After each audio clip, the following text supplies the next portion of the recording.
Hi there.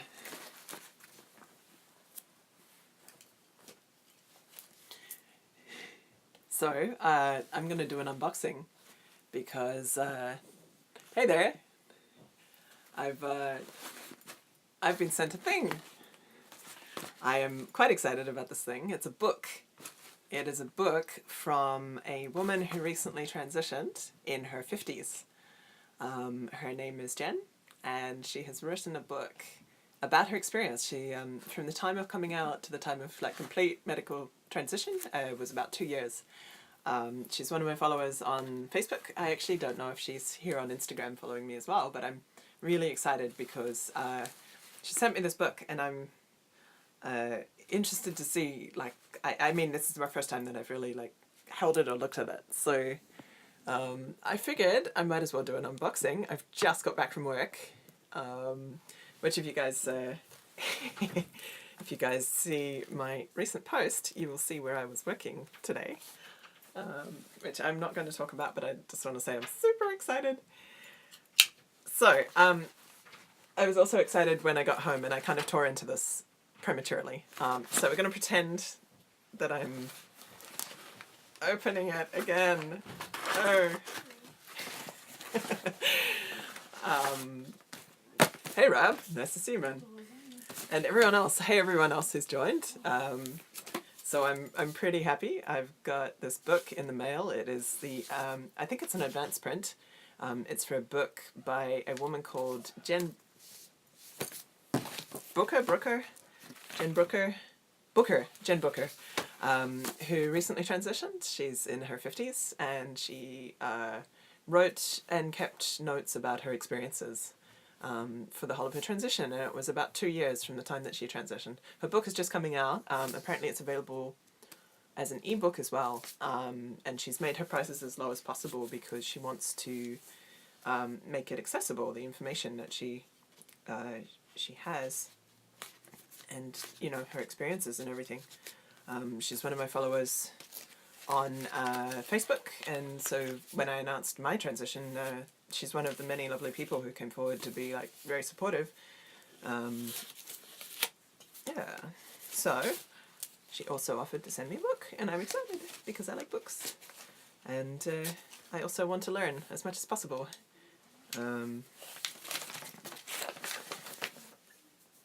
Cool. The New Normal. A straightforward, unflinching story of one person's gender transition that demystifies the process from beginning to end. That is a quote by Monica Anna Day. This is the book. PhD. Oh, sweet. So The New Normal, coming out as transgender in midlife. Quote, Jennifer's candor vividly tells her story in such a captivating way. It is entirely infectious. This book takes the reader on a gripping journey. It is informative, smart, and thoroughly eye-opening. That is from Bernadette Pleasant, the creator of Femme! What is it like to come out to yourself as transgender at nearly age 50? The New Normal describes my journey through coming out, hormone therapy, gender confirmation surgery, and getting legally recognized as a woman.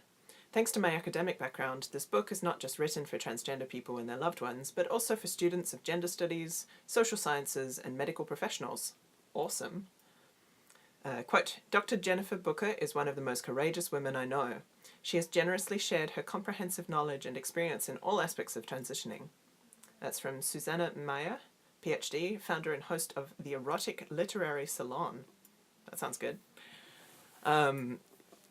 Jennifer, I want brownies? Okay, anyway.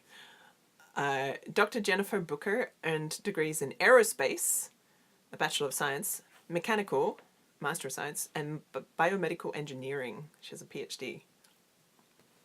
She was a systems engineer for the defense and aviation industries, and then taught computing for nearly 20 years. Oh, for 20 years. She has pursued additional studies in psychology, feminist theory, and nursing. Her hobbies include soccer, pole dancing, figure skating, and dismantling the patriarchy. Awesome.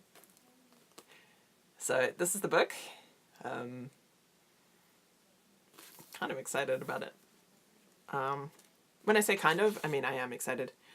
Ah, for Sam, a total badass in combat and in life.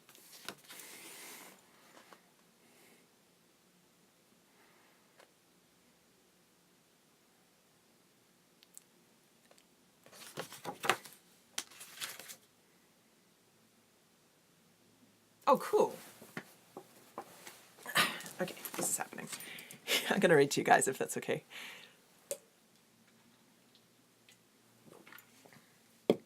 Unless you tell me to stop, in which case I'm just like, gonna enjoy my beer in solitude. No, I won't be. I will not be alone. I have many lovely people around, including Monsieur Delry. Hi. This is your cat interruption. Hi, buddy. You good? You good there, bro? What's up? Aww. You're famous, you know that? He doesn't know it. Okay, buddy. Apparently you want cuddles, so you can be there. Hey, Unbound One. Welcome to this magical book brought to you by the Unbound Press. At the Unbound Press, we believe that when women write freely from the fullest expression of who they are, it can't help but activate a feeling of deep connection and transformation in others. Yes. When we come together, we become more, and we're changing the world one book at a time. This book has been carefully crafted by both the author and the publisher, with the intention of inspiring you to move ever more deeply into who you truly are. We hope that this book helps to connect you to your unbound self, and that you feel called to pass it on to others who would want to live a more fully expressed life. With much love, Nicola Humber from the unboundpress.com. Table of contents. Ooh.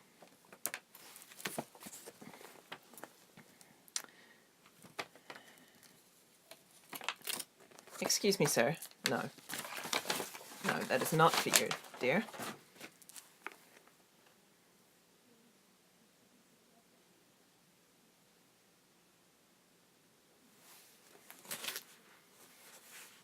Praise for the new normal.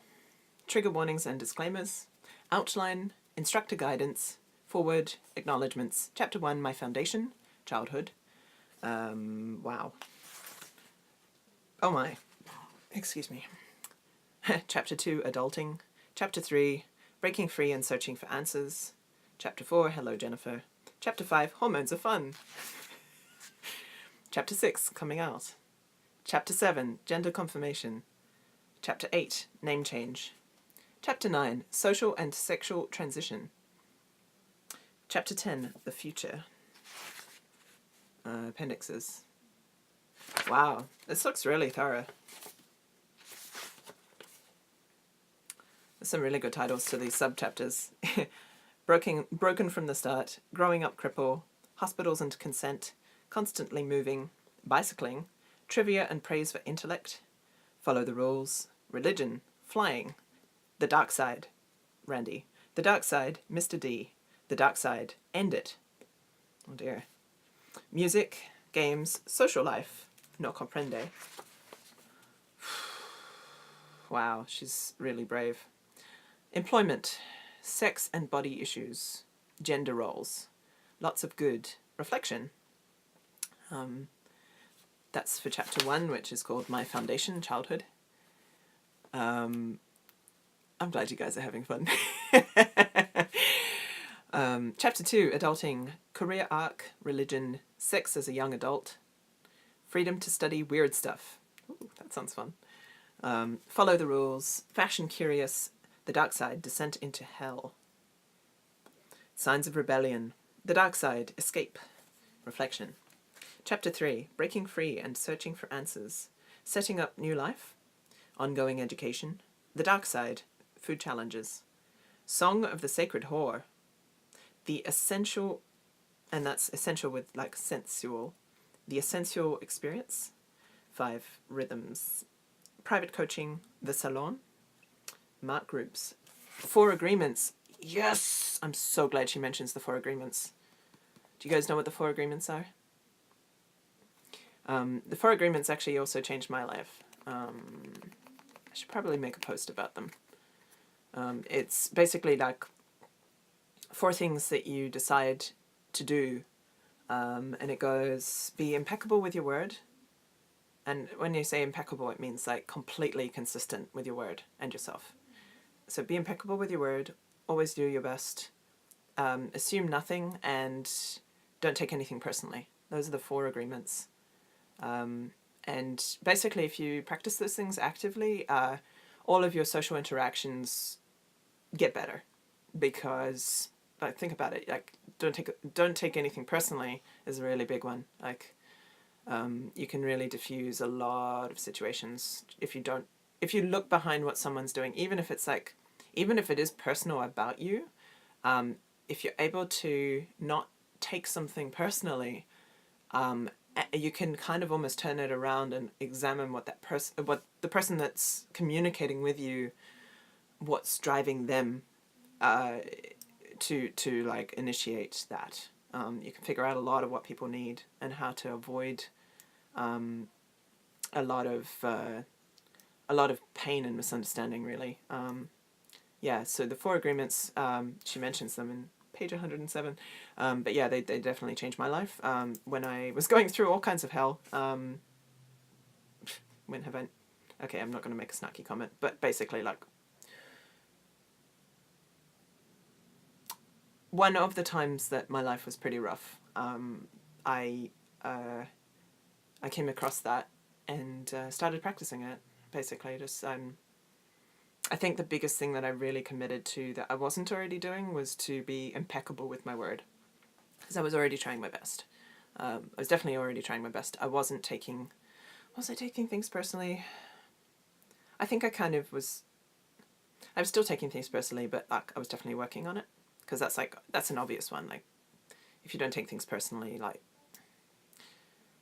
things get better, and a lot of people know that already. But yeah, the impeccable with your word one really, really helped me, because when you set out to do something and you don't do it, there's always like explanations or like stories that you tell yourself and other people about why you don't do that thing. Like, honestly, like most of us lie because it's filling the gap between what we wish had happened and what actually happened. And like, I don't think lying is necessarily a bad thing, because there's a lot of times when you actually don't have the emotional strength, for whatever reason, to deal with the reality of what's going on. So lying kind of is a bit of a cushion. However, like, being committed to honesty and being committed to like truthfulness at all times, like, it's hard work. It's really hard work. So being impeccable with your word is a kind of honesty with yourself. Well, it is an honesty with yourself, because you're examining the stories you tell yourself as much as other people, you know? So, like, for me, that was the biggest one. And I think it was the hardest one for me, because I take on a lot of people's points of view. So I have a really flexible mind, in the sense that I can really kind of synchronize with what other people are thinking. I'm buying your philosophy book when you publish it, thanks. I'm blushing now. Yeah, no, so like for me the hardest one was to be impeccable with my word, because I will like understand someone's point of view and really synchronize to their viewpoint, but like their reality isn't necessarily the reality that someone else has. So like there's a lot of kind of discrepancy there. So lying can also, for the sake of safety, yes, completely agree. But now that I don't need to lie for safety, I have to remind myself not to. Yeah, I totally agree. And actually that's one of the few exceptions. I will still lie if I judge that there's some kind of safety risk. Like, I can lie like like you wouldn't know. And it's a dangerous thing, because I am truthful and honest now as much as possible. So yeah, like, but I will flat out like say to people that I love, like, yes, I will lie to you. I will lie to your face if I think there's a like a major risk. I have to reconcile that. yeah, I'll probably unpack that later. Find out why I feel that way. I'm going to keep reading these chapter titles. That was a massive tangent. Yeah, I horrified my friend, one of my friends, when she asked me if like I would ever lie to her, and I like flat out said, yes, of course I would. Absolutely I would. I respect you too much to say otherwise. Like, I respect you too much to say that I would never lie to you, because if I said I didn't, then that is a lie. Chapter 4. Hello, Jennifer. Michelle, the immediate aftermath of coming out. Where do I go? Going public and passing. Fetish. Clothing, first impressions. Men's versus women's clothing. Pockets and purses. Toiletries. The vagina monologues. Vulnerability. Reflection. Chapter 5. Hormones of fun. The drugs. Zing. Slow boobs. Body hair bye-bye. More emotional cries. Voice change. Weakness. Sex drive. Reflection. Wow. Chapter 6, coming out. Is it safe to come out? To pass or what? Friends, family, work, reflection. Chapter 7, gender confirmation. Research. Legal and social preparations. Advice. The cost of GCS. What is GCS? Is that an American thing? Okay, so I'm transitioning, but I really don't know a lot yet. Like, I know my point of view, but I really, like, people come to me to ask me stuff, and I'm like, gah. So, yeah, this is an effort for me to improve my knowledge. GCS. Getting therapist letters.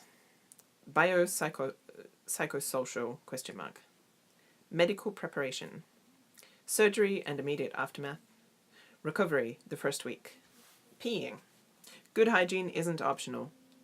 Healing timeline after surgery. Recovery beyond 2 months. Reflection. Chapter 8, name change. Doctor's letter. Choosing my name. Court-ordered name change. Birth certificate. Social security card. Driver's license, passport, all the other stuff. Reflection. We've got 2 more chapters left. Chapter 9. Gender confirmation surgery. Thank you, monk. Excellent. Yes. Monk for the win. Social and sexual transition. Clothing after coming out. Makeup basics. Time management. Street harassment.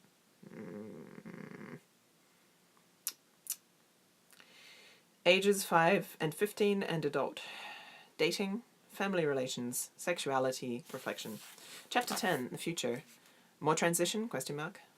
Challenging physical limits. Rocky Horror Picture Show. Skydiving. Performing. Sex work. Long-term self-care. Clothing evolution. Mama Gina. Legal and career impact. My ERA. ERA. More acceptance? Question mark. Closing. Reflection. Appendix A, Appendix B, Appendix C, Appendix D, Appendix E, Appendix F, and Appendix G. Wow. Impressed. Oh, wow. Jeez. Check this stuff. I want to apologize if most of you are not interested, but, you know, you can probably go elsewhere and do something nice with your night. But I know that there's a lot of people that follow me that would be interested in this, so I definitely want to share it. That was almost an apology.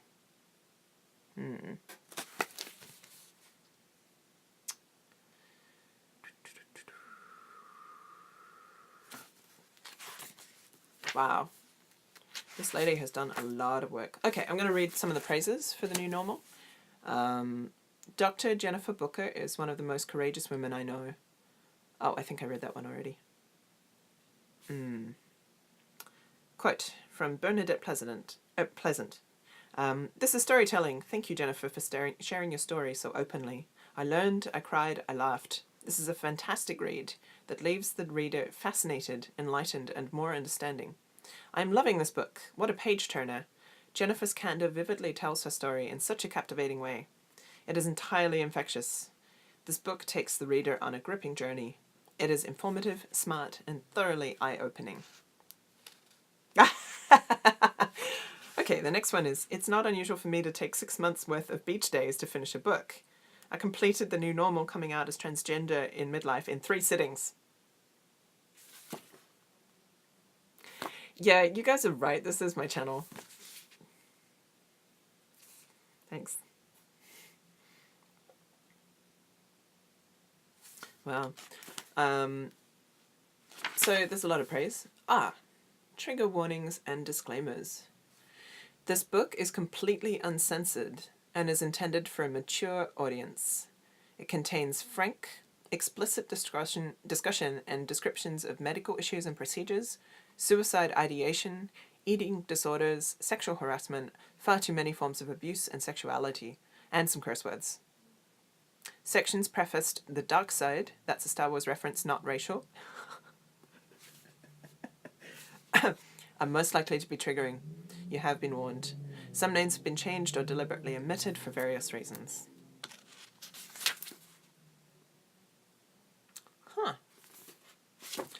Outline.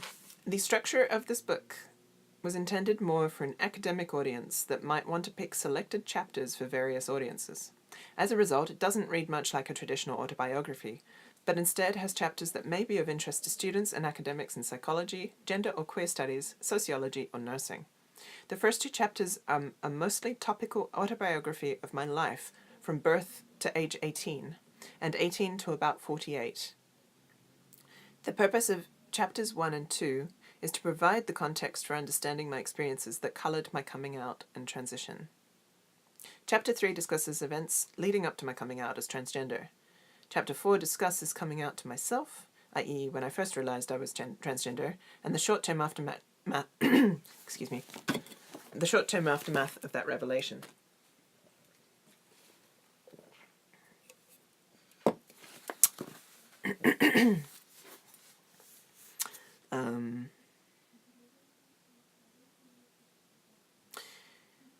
Chapter 5 discusses going on hormone therapy and its effects. Chapter 6 discusses how I came out to my friends, family, and at work. Chapter 7 describes the process I went through for gender confirmation surgery, from preparation through recovery. Chapter 8 describes the challenges of changing one's name and gender marker. Wow. Chapter 9 discusses the social and sexual implications of my transition. And Chapter 10 speculates on what the future might hold, both for me and other transgender people. Appendix A defines terminology and acronyms, especially for medical and gender theory concepts. Appendix B contains 340 plus references cited throughout the document. Appendices C through G are cited as needed. Enjoy. This is the name of the book again. It's called The New Normal by Jennifer Booker. I will be putting a link on my pages. I'm definitely recommending it to a friend of mine. Awesome! I'm mailing this book to my ex. That's fantastic. Yeah. I actually have a very close friend here who's a psychologist, and she has recently been asking me stuff about trans stuff, and I'm like, I'm really not qualified to tell you, mate. Like really, like there's people who know way more than me. So I think this will be going to her once I'm done with it. Students of medical sciences, nursing and medical professionals can benefit most from chapters 5 and 7. I describe details of going on hormone therapy and the day-by-day process of preparing for, and recovering from gender confirmation surgery. If you are caring for transgender patients or are going to perform these procedures, these chapters will give you detailed insight into my experiences. This woman needs a fucking medal. Excuse my language. Forward. Hi, I'm Jennifer. I'm a transsexual lesbian. This is my story. This is an autobiography with emphasis on the most recent 6 years of my life, 2012 to 2018. I came from a very ordinary Caucasian Midwest American Christian family. My mom was a cheerleader in high school, my dad was an army officer and later German professor, and my brother became a philosophy professor. Okay, that part is a little odd. I've earned 3 engineering degrees and worked in the aerospace and defense industries before becoming a professor of computing. I didn't realize I was transgender until shortly before my 50th birthday, And since then, I've gone through a very rapid transition. I'm now legally and medically recognized as a woman. I'm sharing the story because I want to, 1, let other transgender people learn from my transition and experiences. 2, help the friends and family of transgender people appreciate the massive thought and effort that goes into coming out and choosing whether and to what extent to transition. 3, help the public get a better understanding of how diverse the transgender community is. 4, help myself process these very rapid recent changes in my life and capture them in writing for posterity.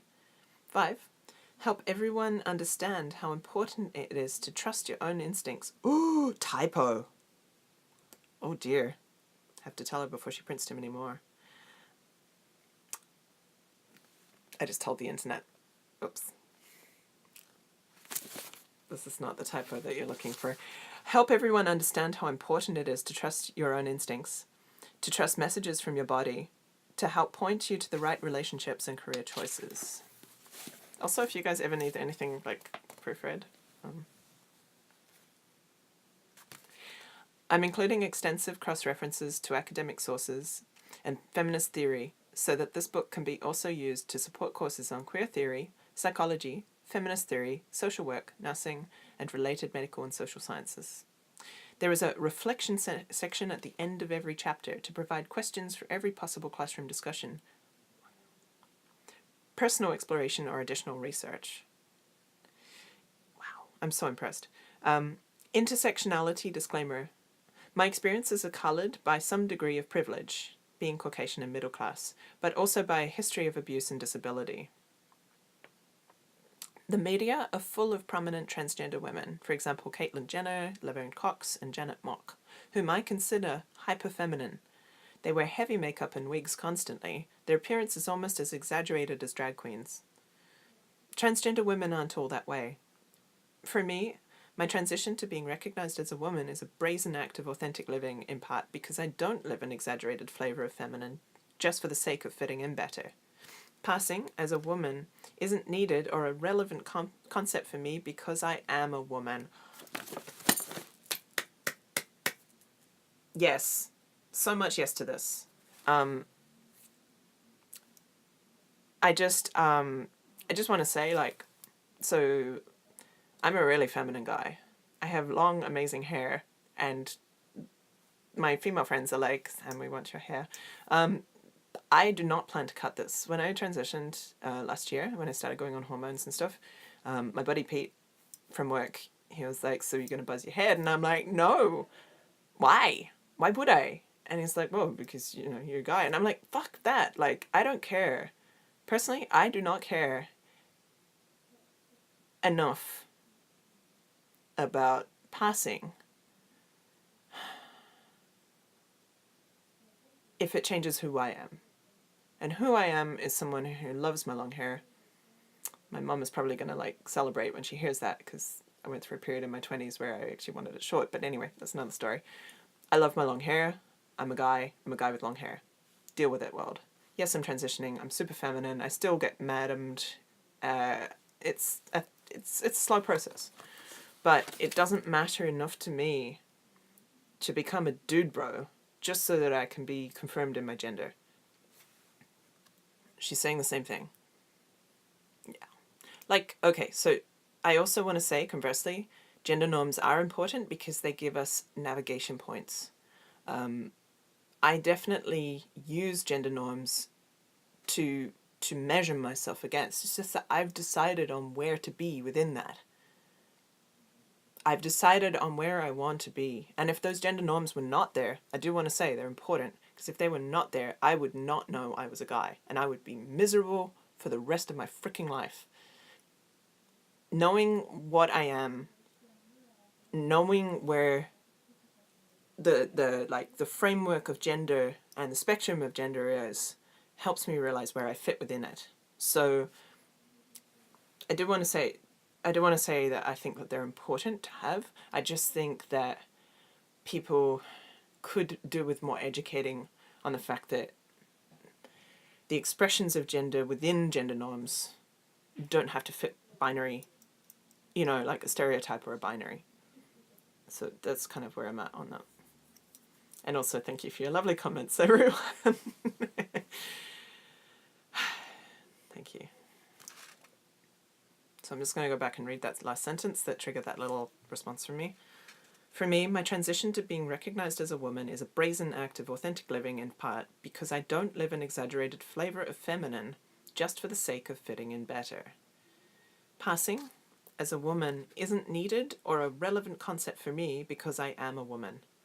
This is who I am. I refuse to hide. In that same breath, I realize that living as a woman who is obviously transgender has its risks. I've had to learn how to handle verbal and sexual harassment on the streets. I am misgendered far more often than not. And while unlikely, I realize there is a small chance that someone might try to attack or kill me for being who I am. This decision wasn't made lightly. I described my motivation for writing about my experiences in a term paper, which was published by Glenn Booker, 2013, for a Women's Studies 101 class, which I happened to take at the same time as I was coming out as transgender. Wasn't that convenient? Where I wrote, I'm being brutally honest about my past and my present because working with Monica Day has taught me the value of sharing genuine, authentic emotions and experience. For me, that is liberating. It allows the unspoken to see the light of day, to help dispel the demons and unveil the shameful secrets. For the audience, it can inspire them to share their world just as openly. Everyone wins. Everyone emerges stronger and more confident and more fully present in their bodies. As I described it in a recent Facebook post, quote, as I discover who I am and I find the best ways to express it, I am reminded that my struggle might help others who follow to find their path. That, and it's often a flock of a lot of fun. Oh, a flock of a lot of fun, quote, end quote. So that's the end of the excerpt that she wrote for the Women's Studies class. So why do I do it? Why take the risk? The reward is that I get to be authentic. I get to be completely and honestly me. It took half a century and admitting something so completely radical that it was literally unthinkable for me to get to this point. Now I look forward to the next chapters of my life. I totally relate to that. The unthinkable part. You mean I'm a what?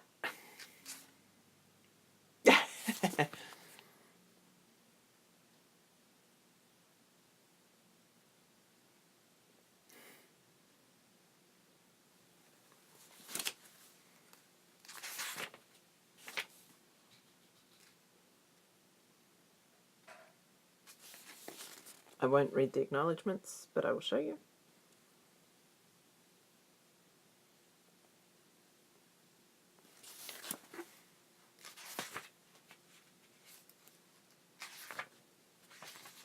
All right, I'm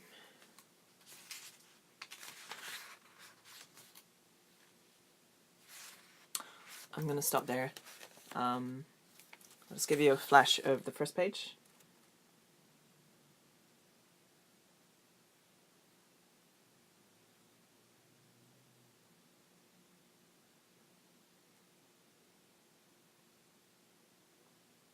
I'll also take a photo of this so you guys can read it later from my post. Yeah, so New Normal by Jen Booker. This is the first copy. It's being published right now. There's going to be a link on my pages. It's also available in ebook form. She told me that she's made it as cheap as possible, so it's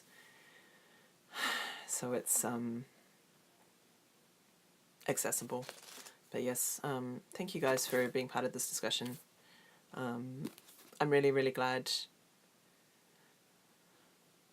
I'm really, really glad that I'm in a position to share these things and pass on these stories.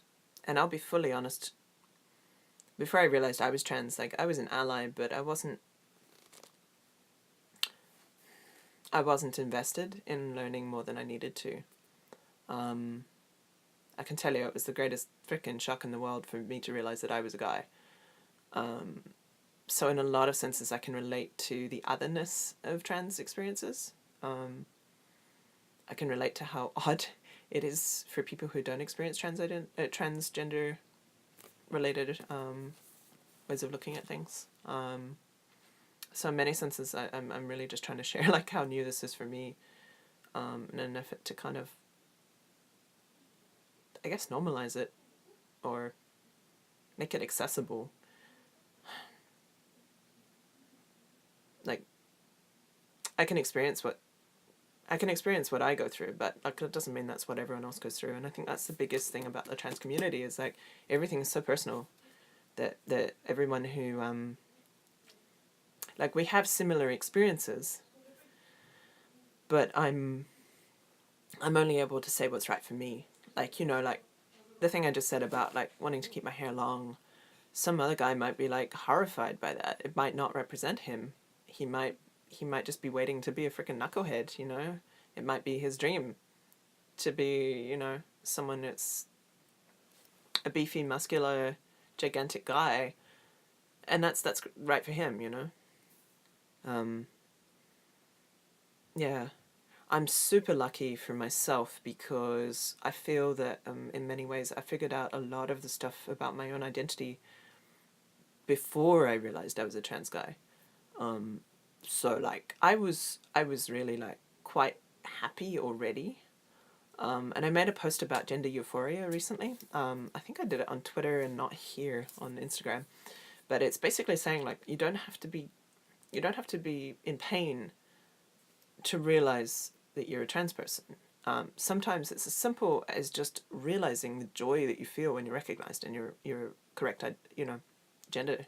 It's an affirmation that leads to more understanding, and that's definitely what happened for me because like I didn't know I was male until I was given the experience of maleness, and then I realized, oh my gosh, this is me, you know, and it hadn't crossed my mind. So like really what I'm saying is like everyone's journey is different. And the one thing that seems to be consistent, unfortunately, is the pain. And it's a really unfortunate thing to unite a community when people are in pain, because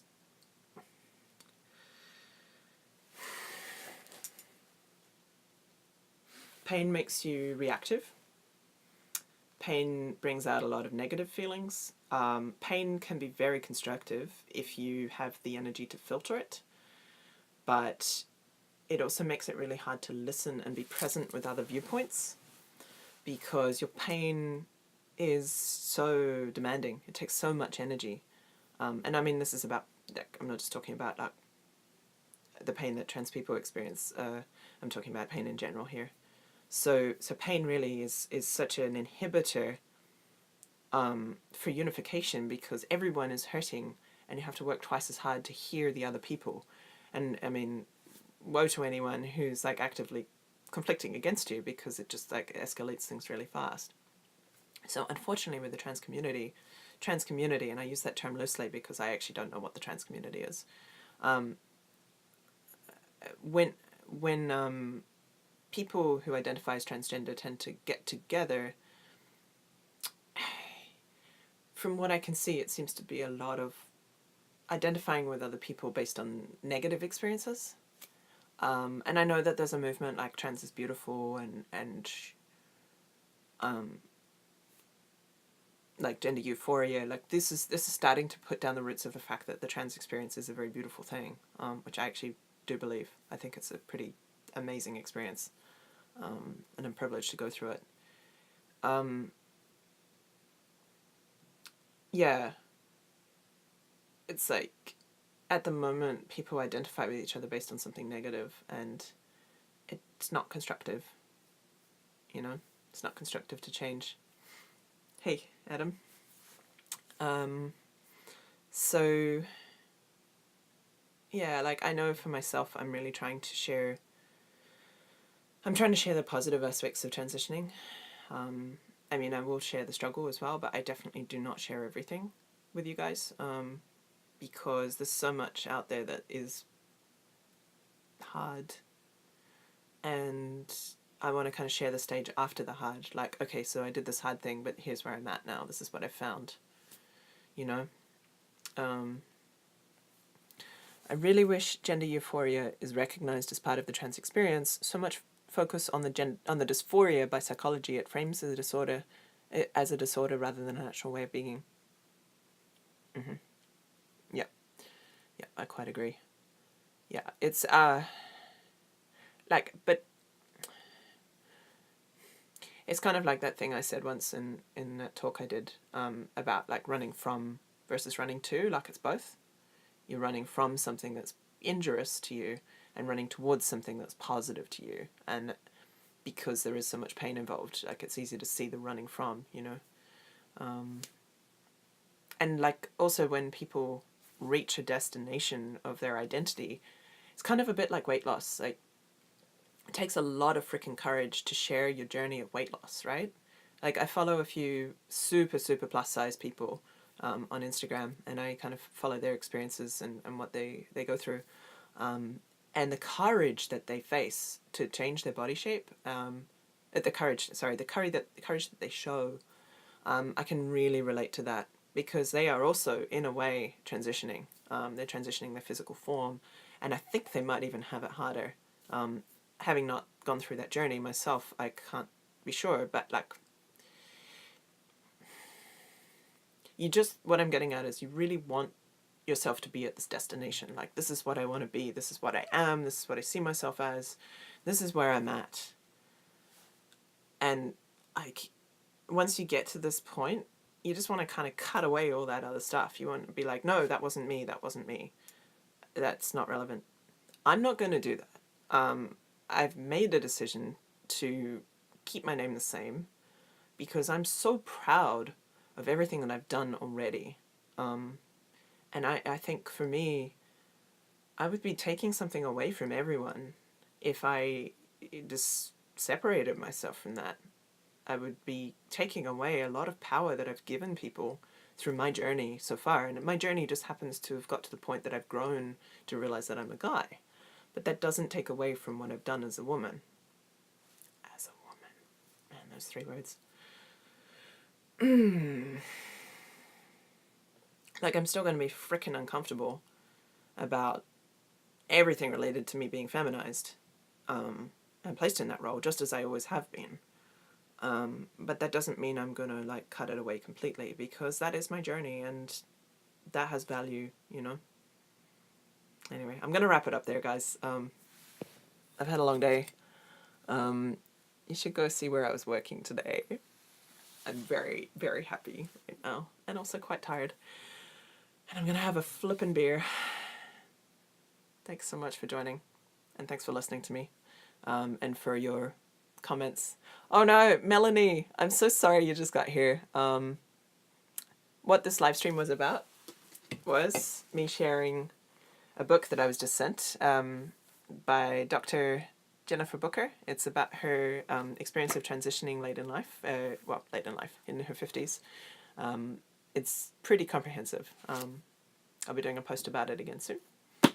I was reading the beginning bit to people and philosophizing. So that's what it was.